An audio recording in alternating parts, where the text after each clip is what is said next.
কি বললে তুমি আমাদের মামা? এ আবার কেমন নাম? মামা কালো নাম হয় নাকি? দেখো না, ওর নাম টিনা, আমার নাম মিনা। আমাদের কত সুন্দর নাম, আর তোমার নাম মামা।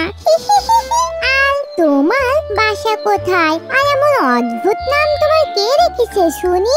আরে বাবা রে, এদের তো দেখছি মুখে খই ফুটেছে। আরে শোনো, আমার নাম মামা নয়, আমি তোমাদের মায়ের। বন্ধুরা, আজকের গল্প টুনির তিন কন্যা। জানো টুনি, আমার আজকে কত খুশি লাগছে। আর কদিন পরে তোমার এই সুন্দর সুন্দর ডিম দুটি থেকে দুটো নাদুস নুদুস ছেলে ছানা বের হবে, আর আমাকে বাবা বাবা বলে ডাকবে। হ্যাঁ গো টোনা, আমিও তো ডিম দুটো নিয়ে অনেক খুশি। কিন্তু টোনা, এই ডিম থেকে ছেলে ছানা বা মেয়ে ছানা যাই হোক না কেন, আমি দুটোতেই খুশি। না গো টুনি, আমার ছেলে ছানাই চাই। আমি আমার ছেলেদের সাথে খেলবো, মজা করব, ওদের উঠতে শিখাবো। কত স্বপ্ন আমার ওদের নিয়ে। তবে আমি এখন দানা খুঁজতে যাই টুনি, তুমি বাসাতেই বসে থাকো। কথা বলে টোনা দানা খুঁজতে চলে যায়, আর টুনি তার বাসায় বসে ডিমে তা দিতে থাকে।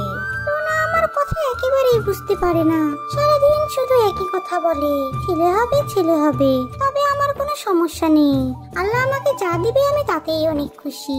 তো বন্ধুরা, তোমরা যে টুনি পাখিকে দেখতে পাচ্ছ, এ বাস করে মায়াবড়ি গ্রামের পাশে এক বড় জঙ্গলে। টুনি পাখি দুটি ডিম দিয়েছে, কিন্তু টোনার আশা যে তার ছেলেই হবে, আর ছেলের জন্য টোনা সবসময় টুনির যত্ন করত। টুনি বোন, শুনলাম আর কদিন পরে নাকি তোমার ডিম ফুটে দুটো সুন্দর সুন্দর ছেলে ছানা বের হবে। টোনা তো এ কথা বনে সব পাখিদের বলে বেরিয়েছে। হ্যাঁ গো, আমার ডিম থেকে আর কদিন বাদে ছানা বের হবে। তবে আমি টোনাকে নিয়ে অনেক চিন্তায় আছি। টোনা তো ছেলে হবে করে আমার মাথা খাচ্ছে। কি যে করবো ভেবেই পাচ্ছি না। ওসব নিয়ে একদম ভেবো না টুনি, তবে সাবধানে থাকো কেমন। আমরা তবে টুনি আসি। কথা বলে মিষ্টি দিয়ে আর সখী পায়রা সেখান থেকে চলে যায়। আর এভাবেই কয়েকদিন কাটার পর টুনির ডিম ফুটে সুন্দর সুন্দর দুটি মেয়ে ছানা বের হয়, যা দেখে টুনি অনেক খুশি থাকলেও টোনা মেয়ে ছানা দেখে অনেক রেগে যায়। এ কি তুমি? আমি কত আশা করেছিলাম যে ছেলে ছানা হবে, আর এখন তো দেখছি দুটোই মেয়ে ছানা হয়েছে। মেয়ে ছানা আমার মোটেও পছন্দ না। ছেলে ছানা হলে আমার সংসারে হালটা ধরতো, কিন্তু এরা তো মেয়ে। এদের দিয়ে আমি কি করব বলো তো দেখি। তুমি কি বলছো এসব? বলো তো, তুমি নিজের বাবা হয়ে এমন কথা বলতে পারছো? যাও, এখন আর কথা না বাড়িয়ে দানা খুঁজে আনো তো, আমার যে অনেক খিদে পেয়েছে। যাচ্ছি টুনি। তবে টুনি, তোমার এই মেয়ে ছানারা বড় হয়ে আমাকে যেন বাবা বলে না ডাকি, নইলে আমি কিন্তু ওদের অনেক মারবো বলে দিলাম। এসব কথা বলে টোনা রেগে দানা খুঁজতে চলে যায়। টোনার কথা শুনে টুনির অনেক মন খারাপ হয়, কিন্তু কোনো উপায় নেই বলে টুনি চুপ করে বসে ছানাদের আগলে রাখতো। এভাবেই কয়েকদিন কেটে যায়। টুনির ছানারা এখন কথা বলতে শিখে গেছে।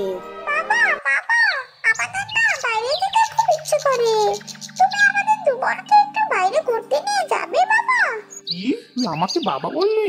আচ্ছা টুনি, তোকে না সেদিন বললাম ওরা যেন আমাকে বাবা বলে না ডাকে। এটা তোর মাথায় নেই নাকি? এই বাচ্চা আমাকে বাবা বলে ডাকছে কেন? প্রথমবার দেখে তোর ছানাকে আমি কিছু বললাম না, বুঝেছিস? পরের বার যদি ওরা আমাকে বাবা বলে ডাকে, আমি কিন্তু বাসা থেকে বের করে দিব। কথা বলে টোনা বাসা থেকে বাইরে চলে যায়। বাবা আমাদের সাথে সবসময় এমন কেন করে বলো তো? মনে হয় আমরা বাবার নিচে মেয়ে না। এমন কিছুই না রে মা, তোরা বাবার কথায় কিছু মনে করিস না কেমন? আর শোন মা, আজ থেকে তোরা বাবার সাথে কোনো কথা বলবি না। তোরা দুজনেই মেয়ে ছাড়া হয়েছিস বলে তোদের বাবার অনেক মন খারাপ, বুঝলি? মায়ের এমন কথা শুনে দুই ছানার অনেক মন খারাপ হয়, আর সেদিন থেকে তারা আর টোনাকে বাবা বলে ডাকতো না। অবশেষে টুনির আবারও ডিম দেওয়ার সময় হয়, আর বিকেলে টুনি বাসায় একটা ডিমও দেয়। এবার আমাদের একটা ভালো হবে, তাই না মা? তখন বাবা অনেক খুশি হবে। আরে মা, আমার তো মনে হয় এই ডিম থেকে একটা ছেলে ছানা বের হবে। অবশেষে তোদের বাবার স্বপ্নটা সত্যি হবে সোনা। টুনি আর ছানারা যখন এসব কথা বলছিল, তখন সেখানে টোনা চলে আসে। সে কি গো, তুমি আবারও দেখছি ডিম দিয়েছো। জানো, আমার যে কি খুশি লাগছে এই ডিমটা দেখে। এই ডিমটা থেকে আমার একটি ছেলে ছানা বের হবে, আর এবার আমার ছেলে হলে বনের সব পাখিদেরকে নিমন্ত্রণ করে খাওয়াবো। টোনার এমন হাসি মুখ দেখে টুনি অনেক খুশি হয় আর মনের আনন্দে সে ডিমে তা দিতে থাকে। এভাবে কয়েকদিন কেটে যায়। অবশেষে টুনির এই ডিমটা থেকেও একটি মেয়ে ছানা বের হয়। টুনি, আমি ভেবেছিলাম তোমার এই ডিম থেকে একটি ছেলে ছানা বের হবে, কিন্তু আবারও তুই কিনা এই মেয়ে জন্ম দিলি। আমি তোর এই 3 মেয়ের মুখ কিছুতেই দেখতে চাই না। তাই বলছি, তুই এক্ষুনি এই শয়তান 3 ছানাকে নিয়ে আমার বাসা থেকে বের হয়ে যা। না টোনা, তুমি আমাকে বাসা থেকে তাড়িয়ে দিও না। আমি এখন এই 3 ছানাকে নিয়ে কোথায় যাব বলো তো? এভাবে টুনি অনেক কাকুতি মিনতি করলেও টোনা তার কোনো কথাই শোনে না। টুনি তার 3 ছানাকে নিয়ে বাসা থেকে বের হয়ে যায়। আর পথে বাকি সব পাখিদের সাথে তার দেখা হয়ে যায়। টুনি টোনার ব্যাপারে সব কথা তাদের খুলে বলে। জানি না বাপু, টোনার এত কিসের রাগ? ওই আমারও তো 3 মেয়ে, আমার স্বামী তো আমার সাথে এমন করে না। টুনি, তুমি দেখো কোথাও একটা ভালোবাসা বানাতে পারো কিনা। আমার জন্য দোয়া করো। মেয়ে তিনটাকে নিয়ে যে কোথায় যাব। এরপর টুনি তার 3 কন্যাকে নিয়ে সেখান থেকে চলে যায় আর একটা বড় গাছে বাসা বানায় আর সেখানেই থাকতে শুরু করে। এভাবে বেশ কয়েক মাস কেটে যায়। এদিকে একদিন টোনা দানা খুঁজতে যাচ্ছিল। হঠাৎ করে তার মাথায় গাছের ডাল ভেঙে পড়ে আর টোনা ভীষণ আঘাত পেয়ে মাটিতে পড়ে যায় আর সাহায্যের জন্য অনেক কাতরাতে থাকে। এদিকে টুনির 2 ছানা টুনিকে বলে, তুমি তো রোজ দানা খুঁজতে যাও, আজকে না হয় আমি আর দানা খুঁজতে যাই। ও মা, যাই। তুমি বরং বাসাতে বসে ছোট বোনকে নিয়ে থাকো, কেমন? ঠিক আছে মা, যা, তবে তাড়াতাড়ি বাসায় ফিরে আসবি বলে দিলাম। এরপর 2 ছানা খুশি মনে দানা আনতে চলে যায় আর পথে তারা টোনাকে আহত অবস্থায় দেখতে পায়। কিন্তু অনেক ছোট থাকতে বাবার কাছ থেকে চলে আসায় তারা আর টোনাকে চিনতে পারে না।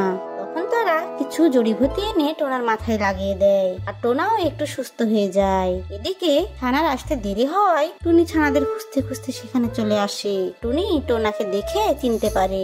তারপর ছানারা টোনার ব্যাপারে সব কথা তার মাকে খুলে বলে। দেখেছো টোনা, মেয়ে বলে তুমি এদেরকে কত অপমান করে আমাদেরকে বাড়ি থেকে তাড়িয়ে দিয়েছো, আর সেই মেয়েরাই কিনা তোমার জীবন বাঁচালো।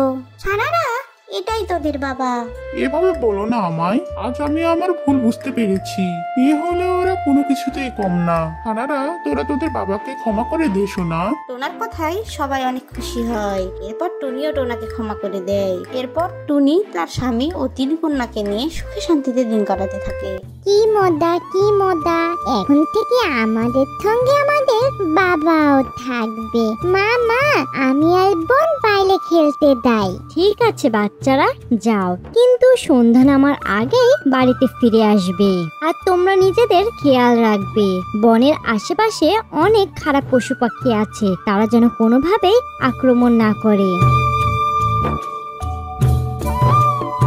এই যে আমার ভাগ্নেরা, তোমার মা আমাকে পাঠালেন তোমাদের হাঁটা শেখানোর জন্য আর তোমাদের খেয়াল রাখার জন্য।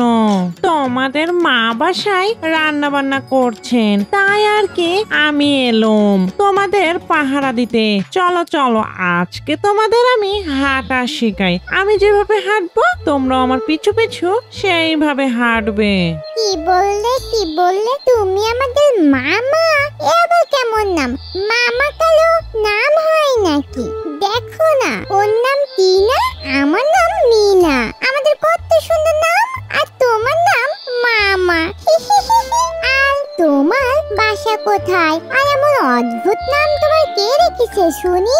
আরে বাবা রে, এদের তো দেখছি মুখে ক্ষয় ফুটেছে। আরে শোনো, আমার নাম মামা নয়, আমি তোমাদের মায়ের ভাই মামা। আর মায়ের ভাইকে মামা বলে ডাকে, বুঝছো? মা হচ্ছে একটা শব্দ, আর 2টো শব্দ যোগ করলে মামা হয়, বুঝেছো? শোনো ভাগ্নেরা, তোমার মায়ের যদি তোমাদের উপর 1 ইঞ্চি পরিমাণ মায়া থাকে, তাহলে আমার আছে তোমাদের উপর 2 ইঞ্চি পরিমাণ মায়া, বুঝেছো? ও, এবার বুঝেছি। তার মানে তুমি আমাদের বোঝাতে চাচ্ছ তুমি আমাদের মামা, মানে তুমি আমার মায়ের ভাই। কিন্তু তোমাকে তো আগে কখনো দেখিনি। আর আমাদের মা তো দেখতে একদম আমাদের মতো, কিন্তু তুমি তো দেখতে আমাদের মতো না। তুমি দেখতে এমন কেন? এই যে আমার ভাগ্নেরা, দেরিতে হলেও তোমরা বুঝতে পেরেছো, এর জন্য আমি অনেক খুশি। চলো চলো, এখন আমার পিছু পিছু হাঁটা ধরো। মামা, আমি তো হাঁটতে পারি না, আমি তো উঠতে পারি। তাহলে তুমি চলো, তোমার পিছন পিছন আমরা উলে উলে যাই। এতে মামা তুমি আমাদের কোথায় নিয়ে আসলে? আর এই গুহাটা কি তোমার বাসা? আরে পিচ্চি ভাগ্নেরা, এখন তোরা মরার জন্য প্রস্তুত হ। এখন আমি তোরে চিবিয়ে চিবিয়ে খাবো। কচি কচি পাখির মাংস কতদিন খাইনি বলতো? এ কি বলছো মামা? তুমি আমাদের খাবে? তুমি না বললে আমাদের ডবল মা? তুমি আমাদের ডবল মা হয়ে আমাদের খাবে?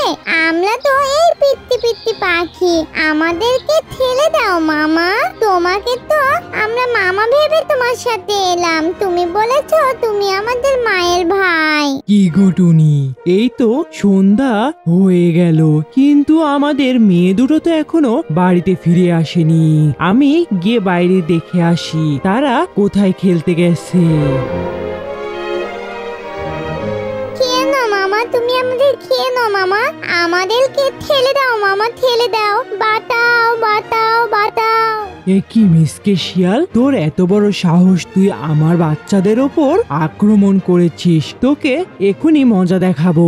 আরে না না, আমি তোমাদের বাচ্চাকে খেতে আসিনি, আসলে ওদের সাথে একটু গল্প আড্ডা করছিলাম আর কি। নিয়ে যাও, তুমি তোমার বাচ্চাদের নিয়ে যাও। না না বাবা, এই মামা মিথ্যা কথা বলতে। ও আমাকে খেতে এসেছিল, আমাদের বোকা বানিয়ে এখানে নিয়ে এসেছে বাবা। না না, এভাবে কাজ হবে না। এই বাচ্চাগুলো তো দেখছি সবসময় মুখে খই ফোটেই থাকে, বরং এখান থেকে পালাই। বাবা বাবা, তুমি আমাদেরকে বাঁচিয়ে দিয়েছো, নয়তো ওই শিয়াল মামা তো আমাদের খেয়ে ফেলতো বাবা। চলো আমরা এখন বাথায় দাই, আমরা একা একা আর বনে খেলতে আসবো না।